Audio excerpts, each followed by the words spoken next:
Welcome to our channel imagination. तो आपका हमारी काल्पनिक दुनिया में स्वागत है।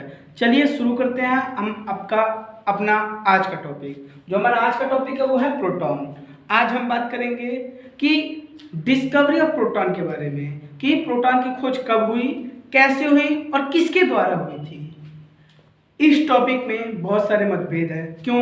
क्योंकि इसके डिस्कवरी को लेके सस्पेंस सबके मन में बना हुआ है कि कैसे इसका ये जो कह लीजिए प्रिटेंशन है, इसका जो लीगल डेट है वह कंफर्म नहीं है। क्योंकि हम सभी जानते हैं कि इलेक्ट्रॉन की खोज थॉमसन जी द्वारा 1897 ईस्वी में की गई थी, और जो हमारे गोल्डस्टीन हैं उन्होंने कैनाल रेस का जो इनोवेशन किया था वो 1886 में किया था। How it's possible? जब थॉमसन ने 1897 में इलेक्ट्रॉन की खोज की थी तो इन्होंने गोल्डस्टीन ने थॉमसन की थ्योरी पे ही कैसे 1886 में ही कैनाल रेस बना लिया। तो इसको मैं क्लियर कर देता हूँ। ये हुआ कुछ ऐसे था कि अगर मैं आज कोई एक्सपेरिमेंट करता हूँ और एक्सपेरिमेंट सक्सेसफुल हो जाता है तो वह आज के डेट पे नहीं सबमिट होगा। क्योंकि मैं वो उस डेट पे सबमिट होगा जब मैं इसका पेटेंशन लूंगा, मतलब इसे जब मैं अपने नाम पे पेटेंट कराऊंगा। जब मेरे नाम पे पेटेंट हो जाएगा, ये एक्सपेरिमेंट पेटेंट हो जाएगा, ये उस डेट पे रजिस्टर हो जाएगा। मतलब अगर मान लीजिए कि मैं आज एक एक्सपेरिमेंट करता हूँ और कोई सी भी चीज इन्वेस्ट करता हूँ या कह लीजिए डिस्कवर करता हूँ और मैं 10 साल बाद उसको पेटेंट कराता हूँ, तो उसका इनोवेशन का डेट जो है वो आज से 10 साल बाद मीन्स 2032 पे पेटेंट होगा। और पूरी दुनिया जानेगी कि उस चीज की खोज 2032 में हुई थी। भले ही उसकी खोज मैंने आज 2022 में ही कर ली हो, लेकिन वह गिना जाएगा तो आपके 2032 में गिना जाएगा। ठीक इसी प्रकार कुछ हुआ होगा कि जे थॉमसन ने भी उसका जो अपना कैथोड रेज का जो ट्यूब अपना बनाया था और एक्सपेरिमेंट किया था, ये उन्होंने कुछ समय पहले ही कर लिया होगा, लेकिन पेटेंट कराया होगा बाद में। कुछ इसी तरीके से तो उनका ये जो थ्योरिज्म है और ये प्रैक्टिकल स्टाइल है, एक्सपेरिमेंटल टॉपिक्स है, इसको गोल्डस्टीन ने सुना। तो उस समय के साइंटिस्ट के बीच में मतभेद था कि मैं किसी के सुने हुए बातों को कैसे मतलब कि मान लूँ, मैं भी इसको करके देखूंगा, अगर ऐसा होगा तभी मैं इसे मानूंगा। तो गोल्डस्टीन भी उन्हीं में से एक वैज्ञानिक रहे होंगे, उन्होंने भी ऐसा ट्राई किया, ऐसा सोच लिया, कंफर्म कर लिया कि मुझे भी ये करना है। उन्होंने भी एक कह लीजिए कैथोड रे ट्यूब बनाने का फैसला किया, मगर उन्होंने फिर एक थ्योरिज्म पर गौर किया जो कि सर जे थॉमसन जी द्वारा ही कही गई थी कि जो कैथोड प्लेट है, जो कैथोड रेस जनरेट करती है या कह लीजिए कि प्रोड्यूस करती है, वह उसके ज्योमेट्रिकल शेप पे कोई भी उसका मैटर नहीं करता है। वह मैटर करता है उसके मेटल पे कि वो किस मेटल से उन्होंने कैथोड का जो प्लेट है वो बनाया हुआ है। तो इसके लिए उन्होंने ऐसा कहा था कि सबसे बढ़िया कैथोड रे जो प्रोड्यूस करता है वो है एल्यूमिनियम। तो गोल्डस्टीन ने एल्यूमिनियम की प्लेट ढूंढनी शुरू कर दी। उन्होंने पूरा अपना घर तलाशा, अपने अगल बगल तलाशा, लेकिन उनको एल्यूमिनियम की प्लेट नहीं मिली। फिर वे अपनी स्टोरेज में गए होंगे या फिर जहाँ भी उन्होंने अपना पुराना सामान रखा हो या फिर जहाँ वो मेटल की चीजें रखते होंगे कुछ वैसे जगहों पे, वहां गए, उन्होंने एक प्लेट पाई जो कि राउंड शेप की थी, और वो थी क्या, वॉश बेसिन की, जो उसके अंदर से वाटर जहाँ से एग्जिट करता है और फिल्टर होके वो वाला पोर्शन का जो जाली होता है वो उन्होंने ले लिया। उसका शेप कुछ ऐसा था, देखिए आपके ब्लैक बोर्ड पे बनाया जा रहा है।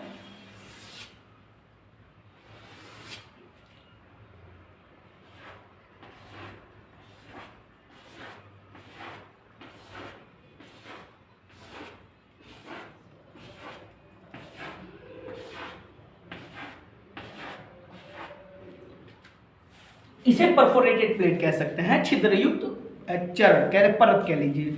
इसमें बहुत सारे छेद थे, कुछ इस तरीके की जो वॉशबेसिन में लगी होती है वैसे ही एक प्लेट था। इन्होंने क्या किया, ठीक वैसे ही चीज बनाई जैसे हमारे थॉमसन जी ने बनाया था। ठीक इन्होंने भी वैसा ही एक ट्यूब लिया, उसमें एक तरफ से उन्होंने एनोड के लिए एक प्लेट लगा दिया, फिर एक साइड में उन्होंने कैथोड के लिए प्लेट लगाया, वगैरह वगैरह सब किया। लेकिन इन्होंने एक चीज नोटिस किया, कि इनसे एक मिस्टेक हुई थी। मिस्टेक क्या हुई थी, इन्होंने ये जो प्लेट लगाया था जो कि कैथोड पॉइंट इनका था, इन्होंने इस प्लेट को उसके लास्ट एंड पे न लगा के उससे थोड़ी सी डिस्टेंस आगे लगाया था। ठीक, आपको यहाँ पे ब्लैक बोर्ड पे बना रहा है, फिगर देख लीजिए।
यहाँ पे इन्होंने वैक्यूम पंप लगाया था, ठीक उसी जैसे कि इसके अंदर के प्रेशर को कंट्रोल किया जा सके। ठीक, उन्होंने यहाँ पे जो ये उन्होंने कैथोड जो कह लीजिए प्लेट है वो इन्होंने थोड़ी डिस्टेंस पे लगाई थी, उसके से डिस्टेंस पे लगाई थी। इधर इन्होंने एनोड प्लेट लगा दिया, anode plate plus cathode plate minus, इन्होंने इसको एक सर्किट कंप्लीट करके उससे ऐड किया। हाई पोटेंशियल डिफरेंट के हाई कह लीजिए इसके अंदर पोटेंशियल डिफरेंट के साथ इसके अंदर उन्होंने इलेक्ट्रिक को फ्लो कराया। फिर उन्होंने ठीक वैसा ही चीज एब्जॉर्ब किया जैसे कि थॉमसन सर ने किया था कि इसके बीच में लाइटनिंग हो रही है, कुछ वैसा ही साउंड प्रोड्यूस हो रहा है, सब कुछ उन्होंने वैसा ही फेस किया। लेकिन उन्होंने एक एक्स्ट्रा चीज नोटिस की थी जिसे थॉमसन जी ने अपने थ्योरी में कहीं भी जिक्र नहीं किया था। वो क्या था कि वे देखते हैं कि इसके पीछे भी कुछ लाइटनिंग हो रही है, ब्लरनेस आ रहा है, इसके पीछे भी कुछ ब्लरनेस आ रहा है, और ये पोजीशन जो है end of the glass position जो है ये ग्लो हो रहा है, रुक रुक के ग्लो हो रहा है। Some type of glowing that we seen here, जो हम यहाँ देख पा रहे हैं कुछ वैसा पोजीशन का, कुछ वैसा ही दिखने वाला, हल्का सा इससे कम लाइटिंग यहाँ पे उन्हें दिखी। फिर उन्होंने ऐसा नोटिस करा कि ये है क्या। फिर उन्होंने ऐसा सोचा कि हो सकता है कि जिस तरीके से कैथोड प्लेट से कैथोड रे निकल रही हो वैसे ही एनोड प्लेट से एनोड रे निकल रही होगी, ऐसा उन्होंने सोचा। और इसके ऊपर उन्होंने क्या किया कि इसको सोचा कि आखिर में ये हो कैसे रहा है, आखिर में ये है क्या। इसके लिए ठीक उन्होंने वैसे ही पतली प्लेट ली, जैसे कह लीजिए एक सर्कुलर व्हील लिया जैसे थॉमसन जी ने अपने एक्सपेरिमेंट में लगाया था। पहले उन्होंने वो उस व्हील को लिया और यहाँ पे फिक्स करने का ट्राई किया, उसको फिक्स किया, व्हील मूव नहीं हुई, ये व्हील मूव नहीं हुई। ठीक, ये व्हील जो है मूव नहीं हुई। फिर उन्होंने ऐसा सोचा शायद एक्सपेरिमेंट गलत है। ऐसे ही 2-4 एक्सपेरिमेंट उन्होंने और किए, ऐसे 2-4 एक्सपेरिमेंट और किया, उनका एक्सपेरिमेंट धीरे धीरे कह लीजिए हो नहीं पा रहा था ठीक से। फिर उन्होंने कुछ हल्का एलिमेंट का कह लीजिए व्हील लिया, उसे रखा तो वो मूव हो गया। फिर इन्हें ऐसा मालूम पड़ा कि हो सकता है कि इलेक्ट्रॉन के वेट से इसका वेट कम हो, या ऐसा भी हो सकता है कि उसके स्पीड से इसका स्पीड कम हो, क्योंकि जब वो स्पीड ज़्यादा रहता होगा तो ज़्यादा उसके अंदर एनर्जी होती है तो ज़्यादा फोर्स के साथ वो व्हील को मूव करा देता होगा। और यहाँ पे उसी वेट का व्हील जो है वो मूव नहीं हो पा रहा है। इसमें 2 चीज़ें हो सकती हैं, या तो ये व्हील जो है यह ज़्यादा वेट का हो, या इसके पे जो कह लीजिए आघात करने वाला बल है उसकी मात्रा कम हो। इस तरीके से उन्होंने ऐसा किया कि जो प्रोटॉन का मास है वो इलेक्ट्रॉन के मास से कम है।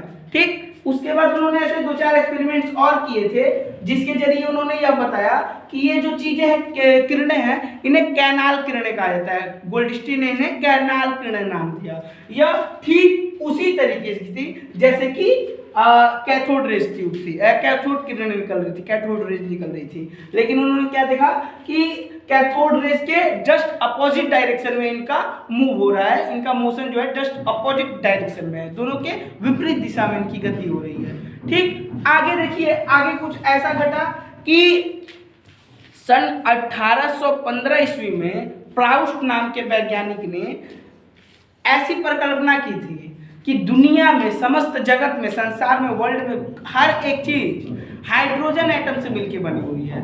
ऐसी परिकल्पना क्यों की गई थी उस समय में, उसकी व्याख्या आज हम जान चुके हैं। क्यों? क्योंकि हम सबको पता है कि जो हाइड्रोजन होता है, हाइड्रोजन के अंदर केवल एक पार्टिकल होता है, केवल एक पार्टिकल होता है जी, एक एटम कह लीजिए होता है। ठीक, अब ये हाइड्रोजन है, हाइड्रोजन के अंदर एक एटम है, तो हम ये भी जानते हैं कि इसके अंदर एक प्रोटॉन है और एक न्यूट्रॉन है, सॉरी एक इलेक्ट्रॉन है।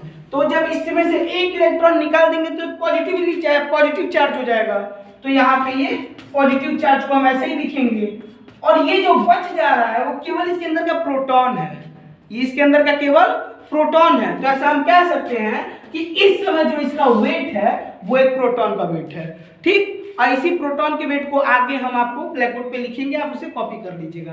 आगे देखिए, कुछ ऐसे ही बातों को जब सुनते सुनते आगे चल के यह सारे एक्सपेरिमेंट जो हो गई थी ये रदरफोर्ड के हाथ में गई। फिर उन्होंने कुछ ऐसा एक्सपेरिमेंट किया, उन्होंने क्या किया, इसी को एक अच्छे पैमाने पे सन 1917 ईस्वी में किया।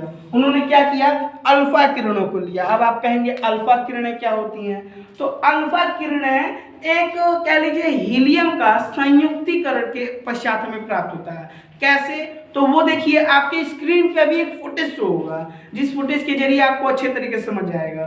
ठीक, उसमें हुआ क्या है कि जो लिथियम है, उस लिथियम के और कह लीजिए हाइड्रोजन के एक कह लीजिए समस्थानिक होता है, वो कह लीजिए ड्यूटेरियम, उन दोनों के इमिटेशन से हमें हीलियम के दो ऐसे अल्फा कण टाइप पार्टिकल्स प्राप्त होते हैं। ठीक, तो इन्हीं को अल्फा कण कहते हैं।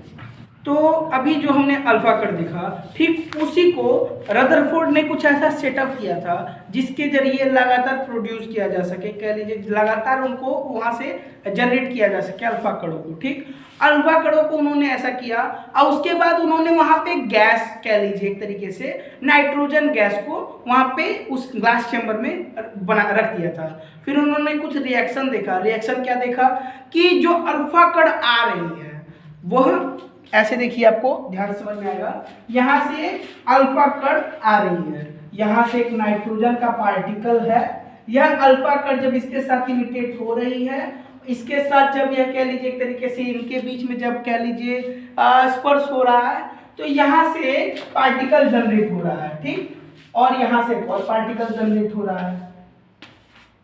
इन्होंने कुछ देखा, क्या देखा कि जो पहला पार्टिकल था उसका जो प्रॉपर्टीज है सिमिलरली मैच कर रहा है किसके, ऑक्सीजन के पार्टिकल से, और ये वाला पार्टिकल जो है ये पॉजिटिवली चार्ज पार्टिकल है जो कि अट्रैक्ट हो रहा है प्लस पॉजिटिव इलेक्ट्रिक फील्ड की तरफ। ठीक, ऐसा उन्होंने देखा। ठीक, तो ऐसे उन्होंने क्या किया कि इसको, ये जो कण था जो कि पॉजिटिवली चार्ज था और अट्रैक्ट हो रहा था, सॉरी अट्रैक्ट ये पॉजिटिव इलेक्ट्रिक फील्ड नहीं, निगेटिव इलेक्ट्रिक फील्ड की ओर हो रहा था, निगेटिव इलेक्ट्रिक फील्ड की तरफ या माइनस इलेक्ट्रिक फील्ड की तरफ ये अट्रैक्ट हो रहा था। इसको उन्होंने क्या नाम दिया था, इसको उन्होंने नाम दिया था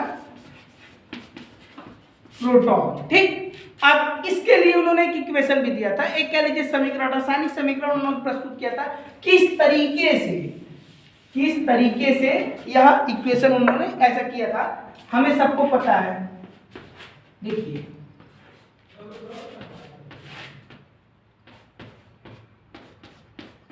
ये उनका जो समीकरण है यह है। अब हम यहाँ पे आसानी से देख सकते हैं, आपको दिख रहा होगा कि यहाँ पे ये जो प्रोड्यूस हो रहा है ये पॉइंट, ये इसी पॉइंट को उन्होंने क्या नाम दिया था, प्रोटॉन नाम दिया था। और इसकी भी जो प्रॉपर्टीज है सिमिलर लाइक दैट होगा, एकदम इलेक्ट्रॉन के जैसे ही होगा, एकदम इलेक्ट्रॉन के जैसे होगा।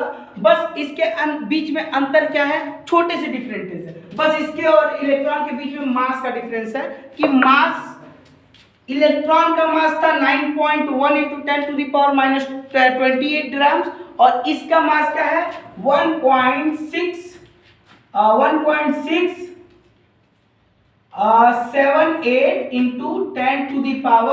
10⁻24 ग्राम्स। उसके पे कह लीजिए क्या था, उसका जो पावर था, कह लीजिए चार्ज था, वह 1.6 10⁻⁻19 माइनस में था। इसमें वही चीज क्या होगा, प्लस में 1.6 10⁻, ये प्लस में होगा। ठीक, कूलम। और रही बात इनका जो कह लीजिए अनुपात होता है, जो हम इलेक्ट्रॉन वाले टॉपिक में देखे थे E/m वाला, या उसमें सदैव नियत रहता था, इसमें नहीं रहता है। क्यों, क्योंकि जो हमारा कह लीजिए प्रोटॉन प्रोड्यूसन है वह उसके बीच में भरे गए गैस पे निर्भर करता है, उसके बीच में कौन सा गैस है उस पर डिपेंड करता है। इसीलिए इसका ये जो हमारा मेजर पॉइंट था ये हमेशा सत्य नहीं रह सकता। ठीक, अब हम देखेंगे आगे हमने बात किया था, या कुछ कह लीजिए इसका जो है जो इसका जो मास है वो 1.007 समथिंग है, जो कि हम कह सकते हैं 1.008 के बराबर हो सकता है, जो कि हाइड्रोजन का मास होता है। ठीक, इसीलिए हम कहते हैं कि उसको हम आगे देखेंगे। जो इससे पहले वीडियो में हम लोग पीछे बात किए थे हाइड्रोजन प्लस के बारे में, उसका मास उसको सिमिलर होता है, इसीलिए उसको कहा गया था कि जो प्रोटॉन्स होते हैं उनका मास हाइड्रोजन के मास से सिमिलर होता है। तो ये हमारा आज का टॉपिक था प्रोटॉन के बारे में। प्रोटॉन के बारे बारे में अगर आपको कोई सी भी अगर क्वेश्चन आता है मन में तो आप व्हाट्सएप ग्रुप में मैसेज करके पूछ सकते हैं। और रही बात इसके प्रॉपर्टीज की, तो इनके पास भी सेम प्रॉपर्टीज होती हैं बट अपोजिट ऑफ इलेक्ट्रॉन। जैसे इलेक्ट्रॉन जो है वह कह लीजिए लाइनर मोशन करता है, लेकिन अगर उसके किसी एंगल पे पॉजिटिव चार्ज का कोई मान फील्ड जनरेट करते हैं तो वह पॉजिटिव चार्ज की तरफ अट्रैक्ट होने लगता है। ठीक प्रोटॉन उसी की जैसे है, बट वह पॉजिटिव से अट्रैक्ट नहीं होगा, रिफ्लेक्ट होगा, मतलब वो निगेटिव फील्ड की तरफ अट्रैक्ट होगा। ठीक, और इसी के जैसे जितने भी उसकी प्रॉपर्टीज थी, ठीक उसी के जैसे इसकी भी प्रॉपर्टीज है बट अपोजिट में। ठीक, तो थैंक्स फॉर वॉचिंग। और अगर आपको कोई सा भी क्वेश्चन फंसता है तो ग्रुप में पूछ लीजिएगा। धन्यवाद।